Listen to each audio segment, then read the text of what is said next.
Let me make absolutely sure it was sent to the right thing. Okay. To what? Hi, Ted. Hello. How are you doing? I'm alright. John. And I'm Ted. Nice to meet you. Good to establish that. Cool. So you're the Michigan Daily News? Just Michigan Daily, yeah. Is it the biggest paper in Detroit? No, we're actually the University of Michigan's paper. Oh, really? Yeah. Oh.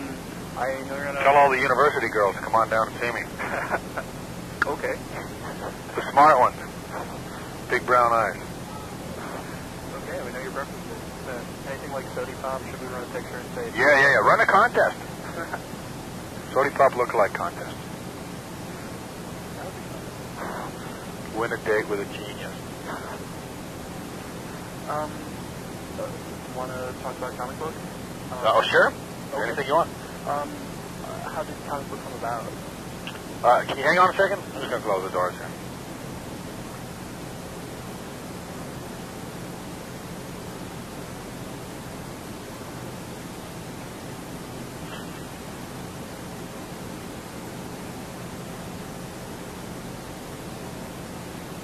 All right. Hey, are you recording this? Yeah.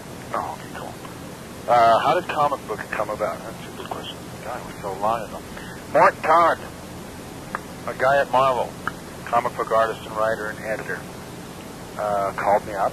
He's a friend of mine, and he said, "Hey, Ren and Snippy comics are selling, and those are imitations of what the show is. Why don't you do something with your animation artist for us?" And I said, "Okay." Because we had just gotten fired. We needed a job. And that's where it happened. We took one of the characters from the Ren and Stimpy show, George Licker. I don't know if you remember him. You do or don't? Yeah. Oh, you do? Okay. I actually... From the dog show? Yeah, I saw that one when it ran. I was hoping I'd tape it and maybe put it on my page, but I haven't been able to find it, so that's okay. Tape it, that is. So, I have seen stuff.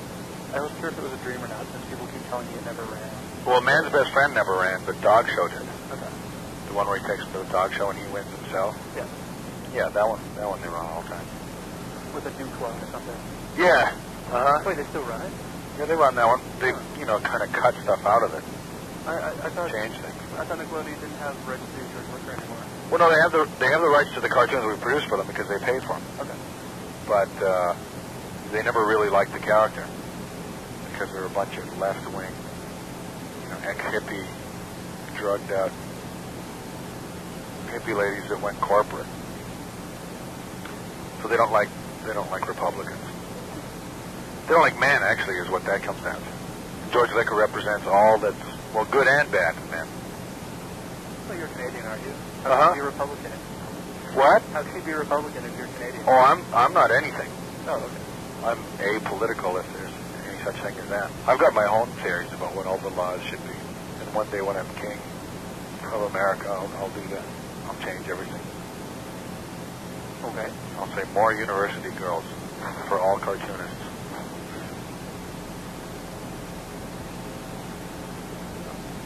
Well, George Licker would teach me a lesson. He'd throw me over his knee and wail the crap out of me. I'm really bad in his eyes.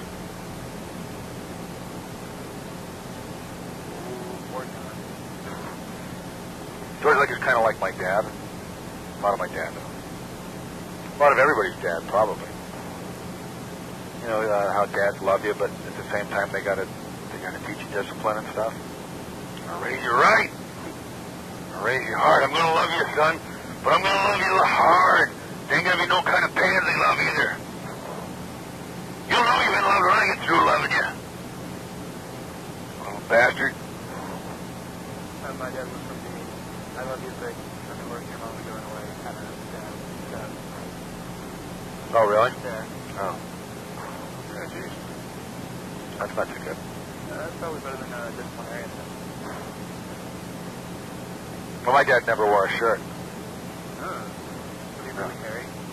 No, the funny part is he had a real slick kind of, a lot of dads, what happens is when they get into their late 30s, the hair falls off their legs. You ever notice that? And they get that shiny spot on their shins.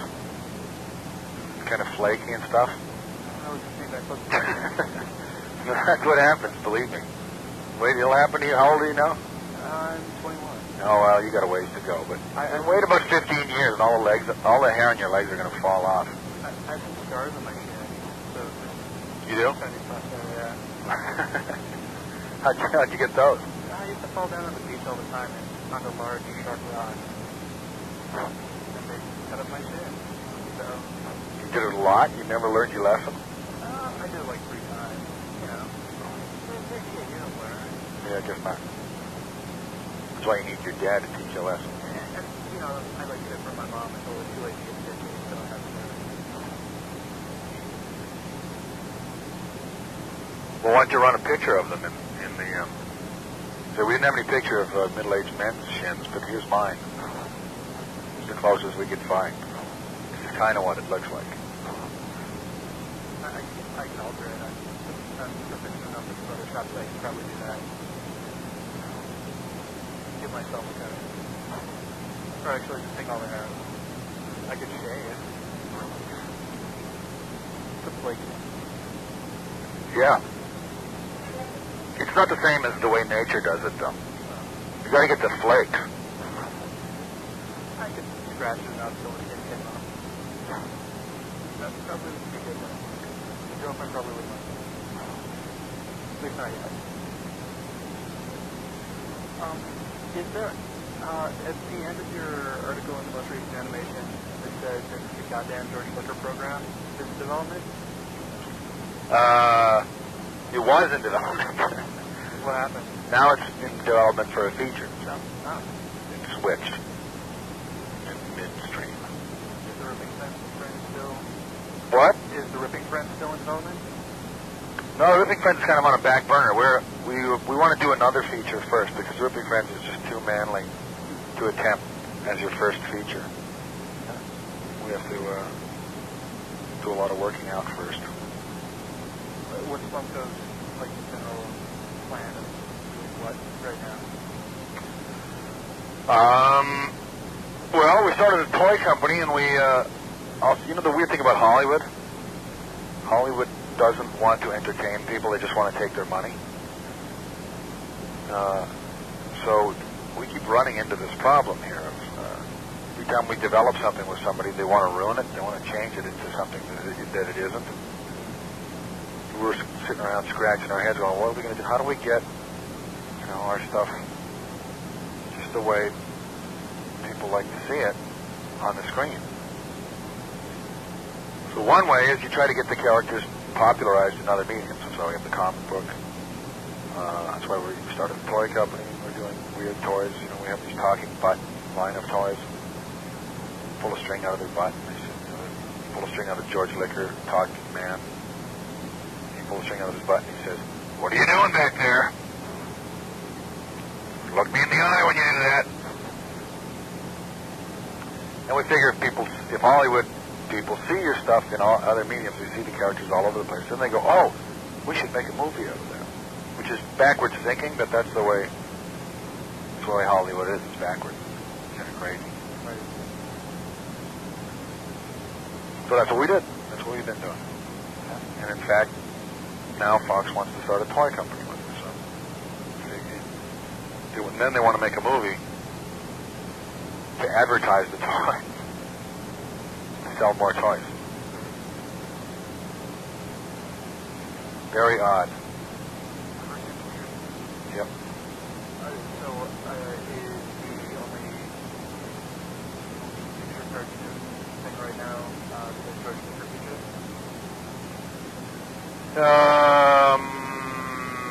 Yeah. Well, we've been developing another one called Brick Blastoff of the Outback, which is about a real rugged, manly captain of the space police who lives 400 billion years from now. Cool. And in the Rocket Rangers. And they have a prime directive to interfere with alien cultures, to force feed democracy, freedom down their unworthy throats, and to make the universe a safe place in which to be manly.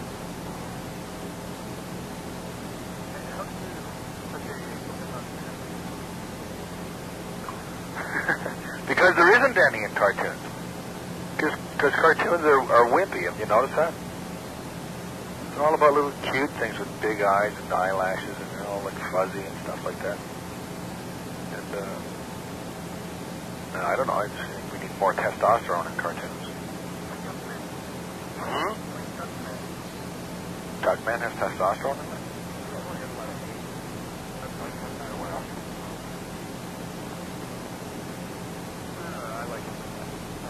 Well, I like Edward Pecka, but I don't see him at all in the cartoons. He draws much better than what's in the cartoons.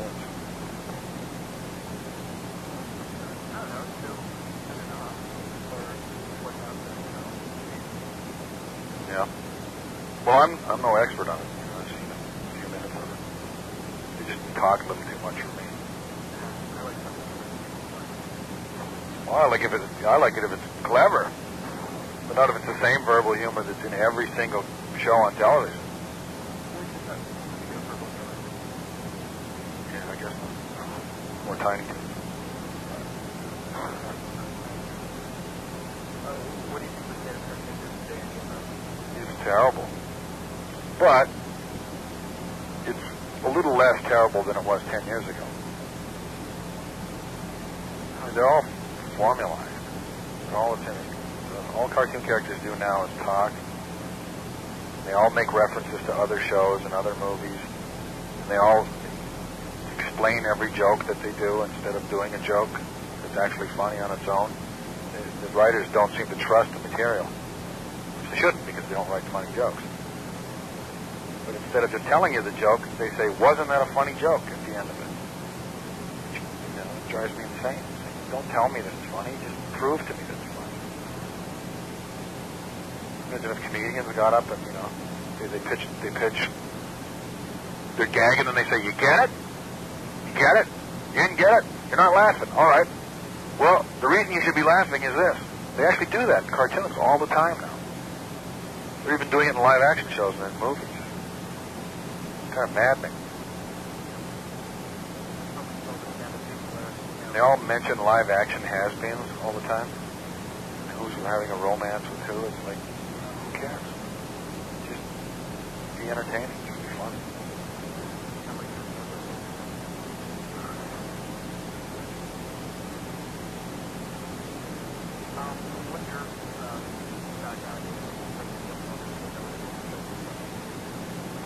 Well, I worked on probably the crappiest cartoons in history for years.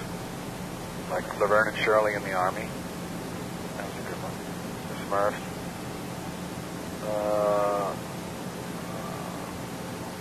Well, just about everything hateful imaginable in the 80s. I helped ruin the Jetsons. There was a trend for a long time. The trend's still going, is to take old cartoon characters and debase them. I was hired to help do that. And then eventually, me and a few other cartoonists decided that we didn't want to keep debasing old cartoon characters and doing really rotten cartoons that nobody would ever watch. So we formed a company called Spumco, where I took a bunch of projects that I've been trying to sell for, about 8 years. And we took them around. We did odd jobs, small jobs, illustrations, and things like that. Until we finally sold one of them to Nickelodeon. And that was Ren and Stimpy.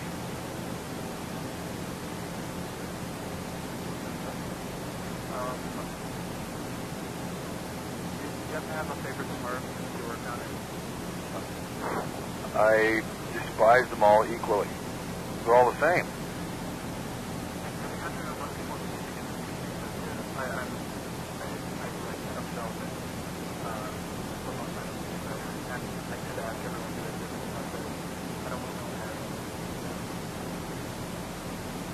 Oh, yeah, well, did anybody ever like them? Like as kids? Little kids must have liked girls or something.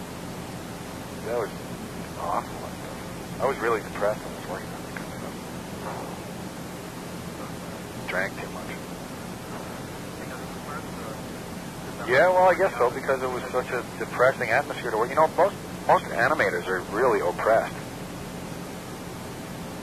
In Hollywood, they're all forced to work on this god-awful stuff, these horrible scripts. Cartoonists don't get to write their own cartoons anymore like they used to. You know, all the classic cartoons, Bugs Bunny, Daffy Duck,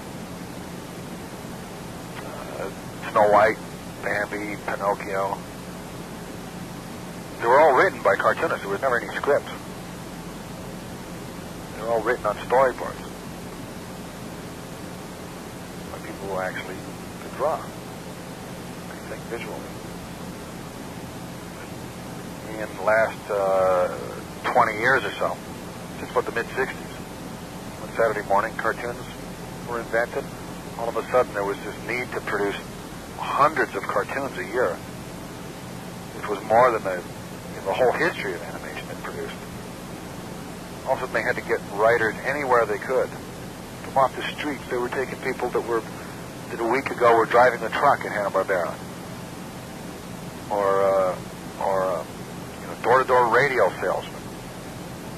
Anybody. I said, can you write, have you ever written a cartoon? No, I never have. Well, you can do it, believe me. There's 5 rules, and this is it. Anybody can do it. Sit down at the desk. And we still have that problem today. But during that whole period, the few artists, all the artists, they wanted to write their own stuff, or they wanted to work for other artists who had funny ideas, who could actually do animation writing that would make the animation work. You said you're a songwriter, right? I'm no songwriter. I work in the paper and I interview people with music. I have no... Oh, did you say you scored something? Mm-hmm. Did you say you scored something? No. Oh, okay. Well, imagine this. People who read and write music or understand music and play music, all of a sudden they got kicked out of the music writing business, or the music business, and people who had typewriters came in and started describing music in words, took over. And then they, in turn, would have to hire real musicians to figure out their gibberish and turn it into music. Well, that's what's happened to animation. And it's extremely depressing. I don't want to depress everybody who reads this interview, but it's not depressing in Spumco anymore because, we got out of that. We got out of the trap, and we got control of what we do. We write all our own stuff now. Right. Direct all our own stuff, just like Bob Clampett or Tex Avery or Chuck Jones, Mike Mulkey. All those guys were artists. Did you see Cherry for? No. I didn't like it. That's what happens. I think he has his own production company. Who? Tokyo. Well, at that, Warner Brothers. Oh, okay. I didn't realize it was a big company. Like, hiring them. You already know we're on it, so you're going to be good at this. Well, you got to remember that they're like 85 now. But still. I expected better background. Yeah, he's 85. He's half blind. Don't print that, but it's true. No, something you get old, you just can't. Your hand starts to shake, and your mind is not as quick, it's not as innovative. Chuck Jones's best work was late 40s, early 50s, and that was how long ago? It was 50 years ago almost.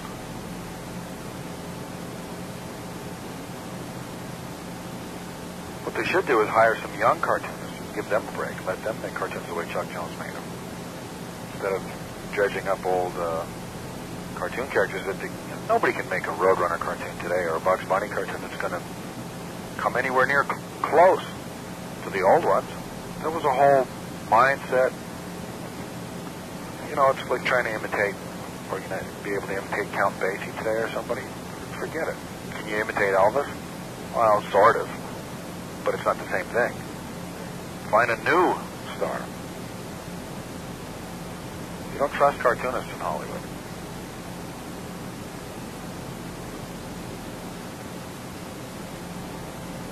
Did you happen to letter a story in a comic book called Damage that came out a whole long time ago? Nope. Okay. Because there was, I think it was lettered by someone else named John Kricfalusi. Oh, wait, what? What's the story? There was like a 1 or 2 page story in the comic book called Damage. It had a Bernie Dixon cover, I think. Oh, well, that was like in the 70s? Yeah. Yeah, maybe I did do something like that. Okay. Is it really bad? Well, I mean, it's just lettering. It's a very good story, as I recall. Yeah, I probably did do that. That's when I was going to school.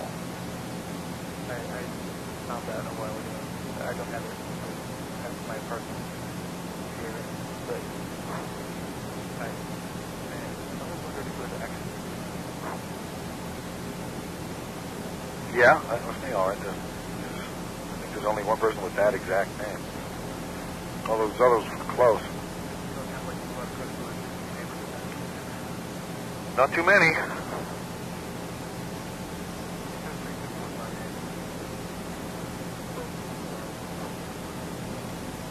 Hey, do you know about Al's Bar in Hamtramck? You anywhere near that? Hamtramck, is that what it's called? And it's called Lily's Bar, I think? I know of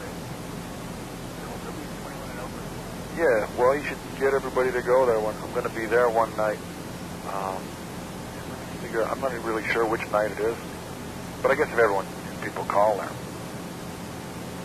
What are you going to do there? I'm just going to hang out with people, shoot the shit.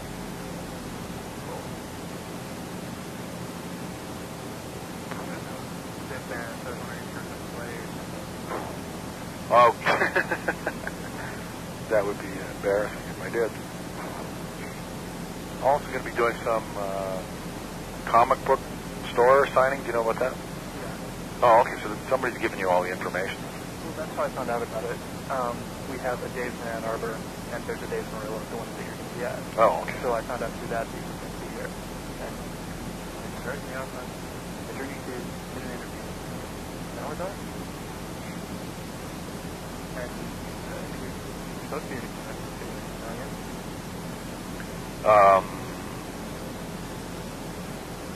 Yeah, I'm going to be at the comic convention too. Yeah. Okay, I didn't know about Lil, but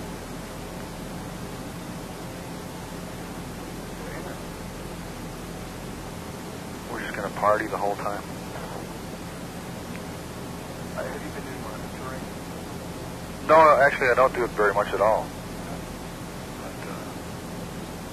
we're doing some business with the company in Detroit, and I've never gone to the company yet. I've been working with them for a year and a half. Palmer Paints. We do all those cell painting kits and weird things for kids. Yeah, they have the Big Boy the Future one and The which ones? the Big Boy the Future one, like my number one, and then the Oh, you got one of the cell painting kits? yeah. Cool. Did you read the instruction booklet? Yes, I did. With all the secrets about Hollywood cartoons? Yeah, it reminded me of the Wild Cartoon Kingdom article, which I was also reading. Started to break myself again. No. Yeah. Which article is that? It's the long one that's not credited. Have you read that Wild Cartoon Kingdom? I think it was like the first one. Oh, the one with the big expose in it? Yeah, what Uh-huh. the friend said to your dad or and it sort of reminds me of that. Well, I think Richard here was a consultant on one of my writers. He told Chris Gore everything that happened here and stuff like that, so he probably gave him some gags or something. Richard's from Detroit. Really? Mm-hmm. In fact, he's going to be there too. I don't know if he's on his way there. So we'll all be at Al's Bar probably. What bar work for you guys? Sometimes. Okay. He did on Ren and Stimpy. He'll be there too, I'm sure. Because I've heard that.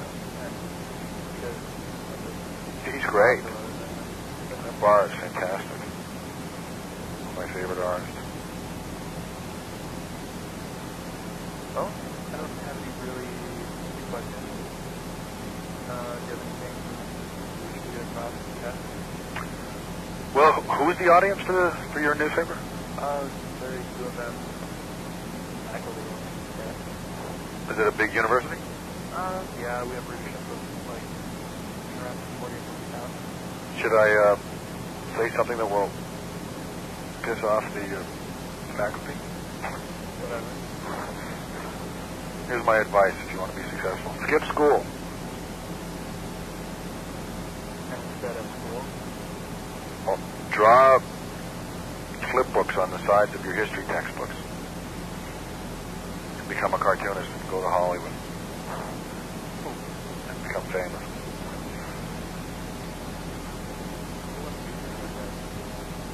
Yeah, well, that's a good point.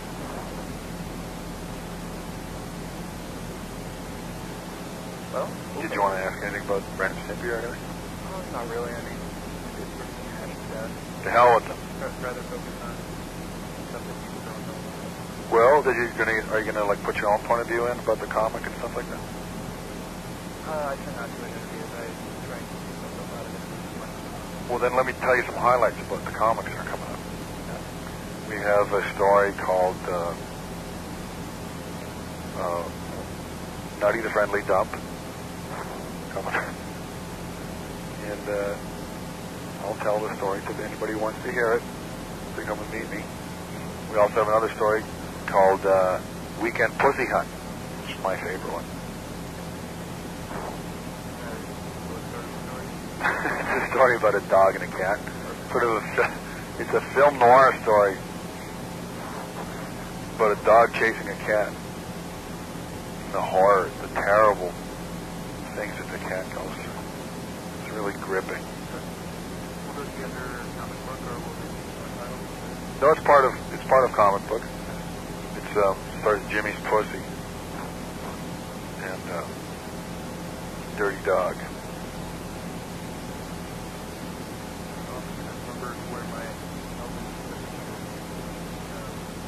Well, what's that? There's a band called the Melvins. Oh, the Melvins, yeah, sure. On the front, there's a dog with two heads, and on the back, there's a cat with two heads, and under it, It's one of my favorite words. I don't know why, it's just funny. All the things, there's nothing that funny to name Guy's Anatomy with. All the names for us are really ugly. What? Oh, I don't want to say things like that in print. You say those things when you're driving. Louie's a happy fun name. Yeah, well, I guess that one is, yeah. Wiener. Any, Wiener's a good one. Any proper name for it? Like throwing up Little Bobby or something. That's a good one. Don't say little, though. It always has to be on a main topic, so stop here with the Oh, okay. What other stories we got coming up? Well, the next issue of comic book, well, it's coming out in a week or two, is a landmark. It's a comic book landmark. In 1940, there was Superman. 1941, there was Batman. 1960, the Marvel Age began. 1995 is going to go down as the year that a dog took a dump in full view in a comic book for the first time. Make sure you get comic book issue 2 to see that. Send it to your mom.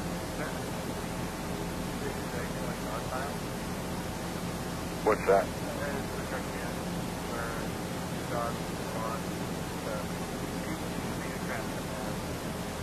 Which one's that? That's a comic? No, it was on like a mic for a couple years. Oh, okay. I've been on one of the ones where... Oh, yeah. Well, there's probably stuff in independent type things, you know. Well, maybe I should amend it to say Marvel. Well, to say the first time you see it in a mass market. It's probably underground comics that do things like that. First time you'll see it in something that your mom was probably going to look at.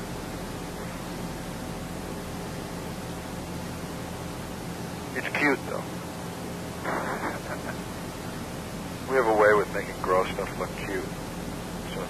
acceptable while you're puking?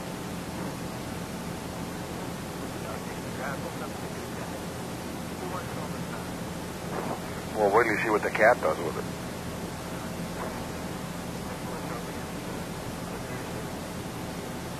No, that'll show up in the same story.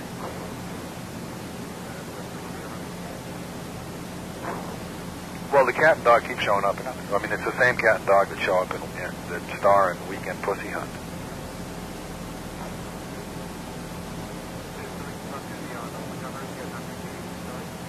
Yeah, that's kind of a throwback to comics in the 60s where they always would lie on the covers.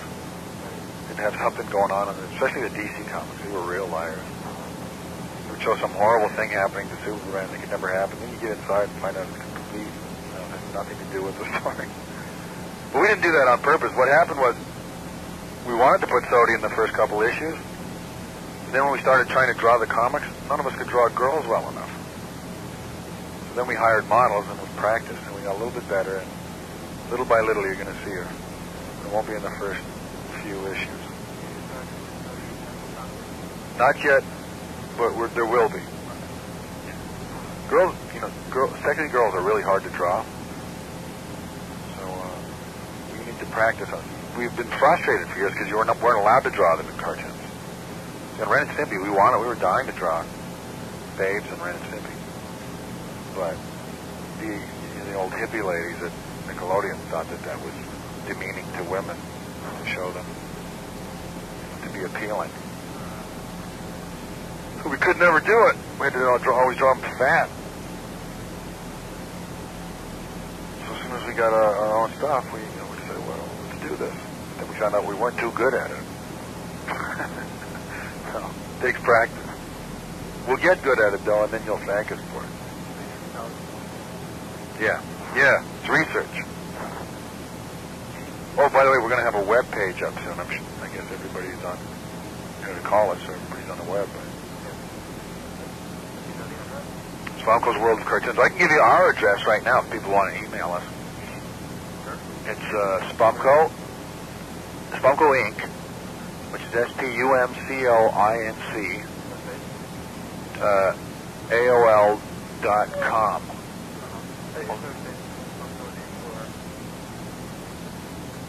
No, it's all one word. SPUMCOINC at AOL.com. But pretty soon we'll be on the web. That's just our email address right now. That's where you can yell at us for corrupting Americans. Which is not up yet, so we don't have an address for it yet, but we're working on it. One of the first things you'll see is an interview. I interviewed Mike Judge for.